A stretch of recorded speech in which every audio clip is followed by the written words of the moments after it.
Viewers, আমরা দেখাবো আপনাদেরকে আমাদের বসুন্ধরা আই ব্লকের একটি কাজ একদমই শেষের দিকে, 1 সপ্তাহ লাগবে আর হ্যান্ডওভার হতে। ফিনিশিং পর্যায়ে একটা কাজ আপনারা দেখতে চান, অনেক সময় কমেন্টস করেন যে কাজের কি অবস্থা। তো আমরা এটাকে বর্ণনা করব যে আমাদের 1 সপ্তাহ আগে আসলে কাজের কোন পজিশন থাকে সেই বিষয় নিয়ে আলোচনা করব।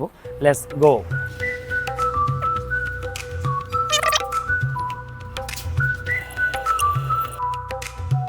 এটা হচ্ছে আমাদের মেন এন্ট্রেন্সে আমরা একটা শু ক্যাবিনেট রেখেছি।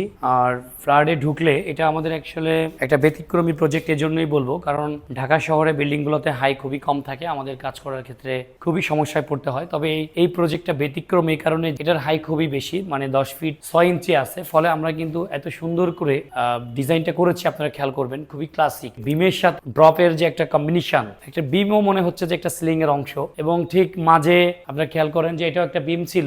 এই বিমটাও কিন্তু আমরা ক্লাডিং করে নিয়ে সাথে স্লিং অ্যাডজাস্টমেন্ট করে দিয়েছি। মনে হচ্ছে টোটালটা একটা স্লিং ওয়ার্ক, বাট এই টোটালটা কিন্তু হচ্ছে আপনার কিছু বিম আর কিছু মানে স্লিং এর সংমিশ্রণেই মূলত এই ডিজাইনটা হয়েছে। এবং হোয়াইট কনসেপ্ট এসেছে। হোয়াইটের ভিতরে আমরা যে ফ্যামিলি লিভিং জোন, যে একটা স্মল জোন, এটাকে একটু ডার্কে নিয়ে নিচ্ছি ডব্লিউপিসি তে। এখানে অ্যাকচুয়ালি আমাদের সোফা সিটিং থাকবে, আপনারা আমাদের নেক্সট ভিডিওতে দেখবেন। খুবই এক্সেলেন্ট ডাবল লেয়ারের পর্দা থাকবে এবং উপরে একটা সিটিং অ্যারেঞ্জমেন্ট থাকবে, এবং টোটাল কাজটাই নিট অ্যান্ড ক্লিন এবং নিখুঁতভাবে করা হয়েছে। আমরা খাট সহ তৈরি করি।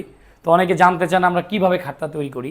বোর্ড দিয়েও খাট তৈরি করা যায়, যেটা কাঠের থেকেও আরো শক্ত, মজবুত এবং টেকসই হয়। কিভাবে আমরা ডাবল লেয়ারের বোর্ড নিয়েছি, বোর্ডটাকে আমরা ডাবল করে করেছি এবং মাছ দিয়ে দুটো করে পার্ট এখানে সেকশন করা হয়েছে, এবং উপরে 3/4 গর্জনের আবার যে মাচাটা এটাও দেওয়া হয়েছে, হেডবোর্ড করা হয়েছে। অ্যাকচুয়ালি এই খাটগুলো মানে আমরা যদি আমাদের ভাষায় বলি, মানে এক চুল পর্যন্ত নড়বে না, এবং স্থায়িত্ব এটা 30 বছর পর্যন্ত ইনশাল্লাহ কোনো প্রবলেম হবে না।